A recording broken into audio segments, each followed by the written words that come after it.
Alright, did you replace both of them already? I did. Good. So typically what you do is you're supposed to replace one at a time and prime it and start it, let it run for a few seconds, and then switch the other. Dum-dum-dum-dum. Test, test, test. I am simply doing a test. Nah, just kidding. Alright, hey, welcome everybody back to my channel, Spudgi. A little bit off topic today. My truck, a 2019 F350 dually, is at its 15,000 mile mark, and we need to do that. I've already done the oil, so all we got to do is the two fuel filters, one in the tank, one in the engine bay, and I'm going to do my air filter, but I'm not going to show you guys the air filter because that's pretty cut and dry. So today will be fuel filters. Let's roll.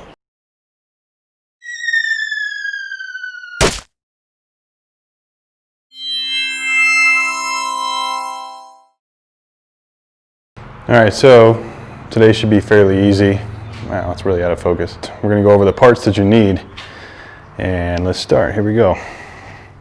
So for starters, you're dealing with fuel, so you want to get the latex gloves, or those of you who are allergic to latex, don't get those. You're going to need a 5/16. I'm just using an extension because I have chubby ass fingers. And then you're going to need this. This is straight from Ford.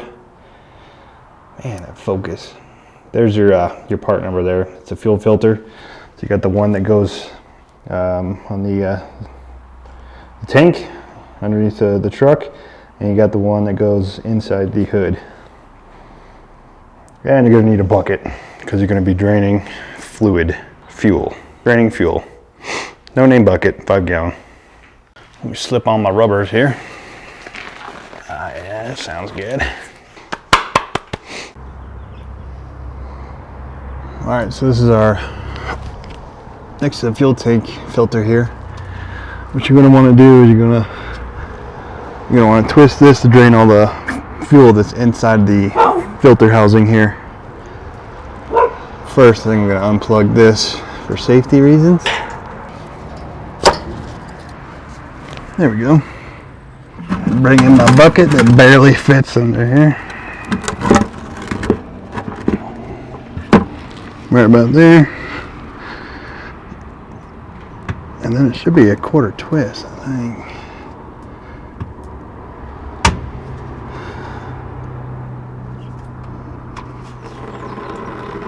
Oh, that smells good. It's a lot of fluid. Just coming on out. Yep, still coming. No wind in sight.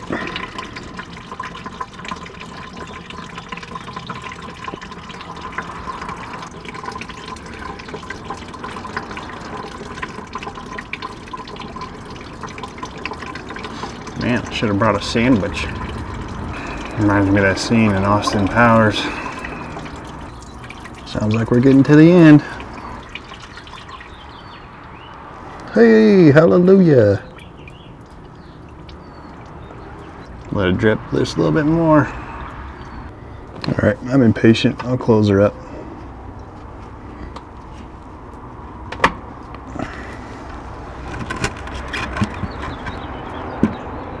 Maybe I should have put rags on that list. Oh well. Now you want to take your 5/16.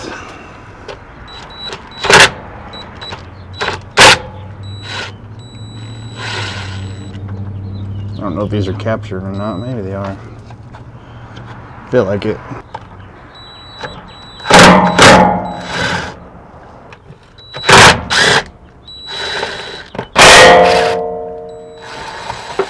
So you have a total of 1, 2, 3, 4, 5.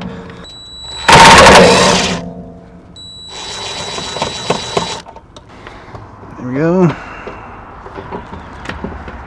You want to drop this.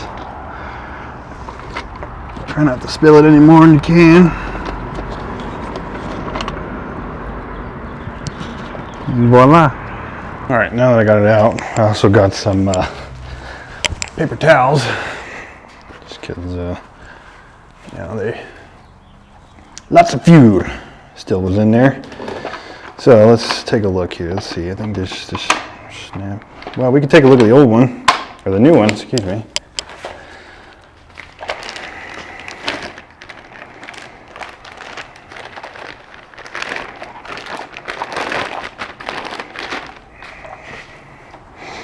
All right, so we have these L-shaped little locks in here. So I'm assuming if it's in like this, what you got to do is push it and up. So let's see here. Voila! Would you look at that? I wonder if the system will tell you if it's dirty or not, because there's two little sensors here that would attach or rest up against this metal plate here on the bottom of the new one.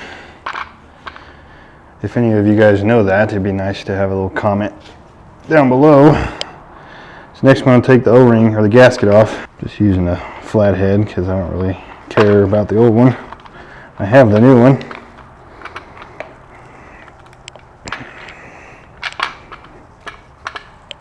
Take that off, throw that away. Grab our new one. Push her into place.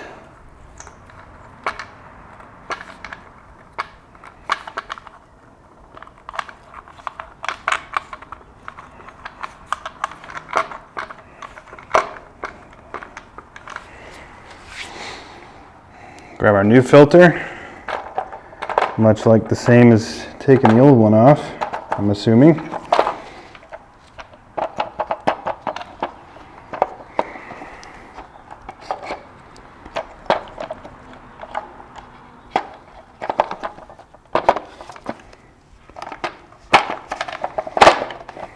Bam.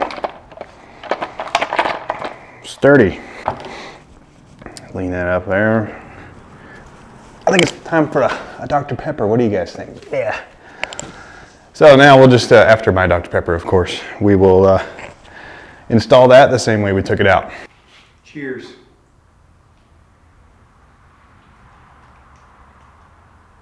Oh, that's good. So if you're under 5'10" like me, you're gonna need a ladder.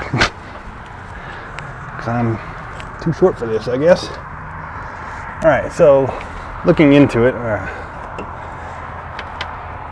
the kit came with this little plastic cover here, which I'm assuming we take this off. I guess more times than not this breaks, and that's why they include that. So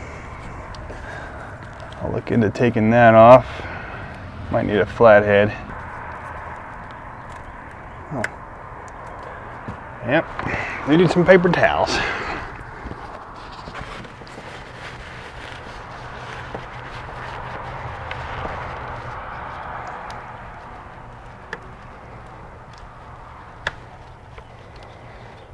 There's that one. Whoop. I didn't put paper towels over there.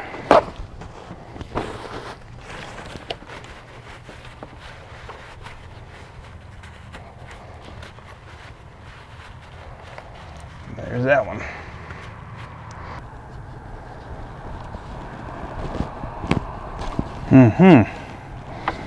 So, pulling up on this red thing releases these little springy guys. Oh, there's some nipples.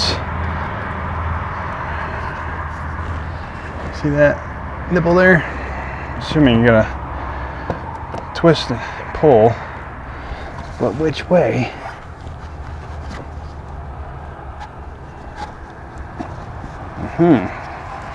Twist it all the way to the back. Oh man, that's a great design there. And I'll repeat backwards. Hey, that had a satisfying click, huh? Guess you want to make sure you get her on all the way. There you go. Nice click there. Now blue, right? Is that what I said?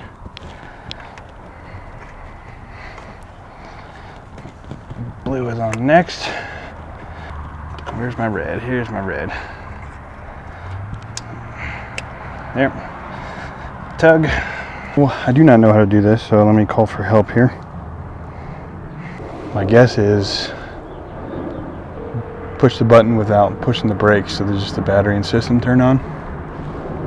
What up, dude? What up, dude? And I have a prime question. Yes. So do I just push the button and then wait a couple seconds, wait and turn off and do it 3 or 4 times? Alright, did you replace both of them already? I did.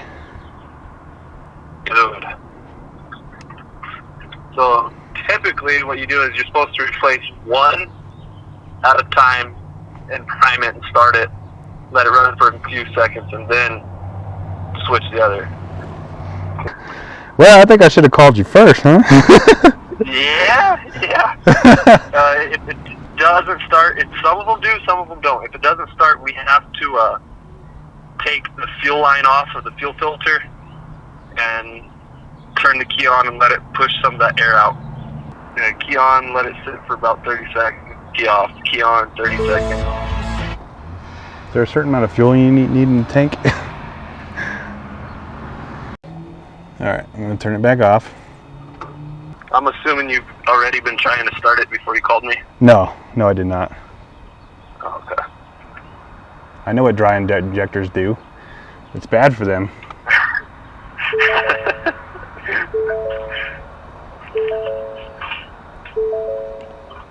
Now try starting it. I've only done it twice though. Try it now. Just let it pull some through. Okay, I'm nervous. Don't be. Don't be. Here we go. Started. And then it's gonna die. Is it still running? Yeah.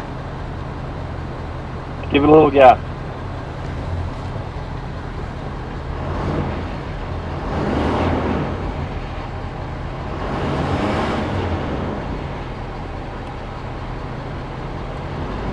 Still running? Yeah. Dude, you may have gotten lucky. if it runs past 20 seconds, 30 seconds, it's got plenty of fuel in the line. But I'd let it run for a few minutes just to be safe.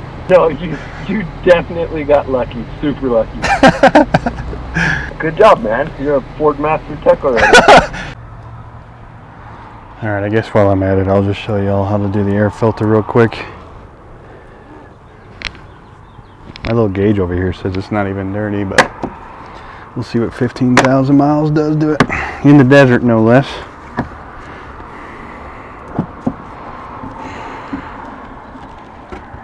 Whew.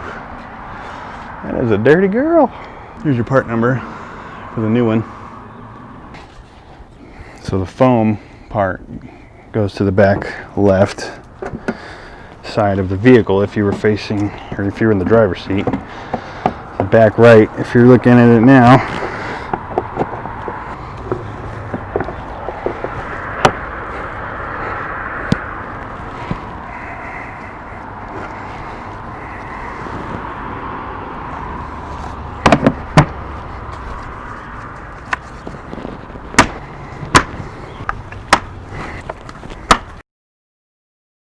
well, okay, so I really hope that everyone heard what was said on the phone call, because that's some important information that I had no clue about. And I guess it takes some experience. Like, he was a prior Ford Master Tech at a local shop here, a local Ford dealership here, that I wish I would have contacted before. That I thought I just didn't know about the priming system, because I've always had to deal with keys and whatnot. This is the push to start. So, lesson learned. I'm glad mine worked out. Let me know if anyone else has had that experience where they, oh, said a bad word, where that they couldn't get theirs to start and they cranked and cranked and cranked and cranked, like he said, until the batteries died. Well, I hope this is educational. It was for me, for sure. Let me know what you guys think. Don't forget to like and subscribe. Hit that bell. Thanks, y'all. Have a good day. One more thing. Suggestion. Don't buy aftermarket parts. Buy straight from Ford. I know that they're a little bit more expensive, but well worth the money, especially when you have a $75,000 truck.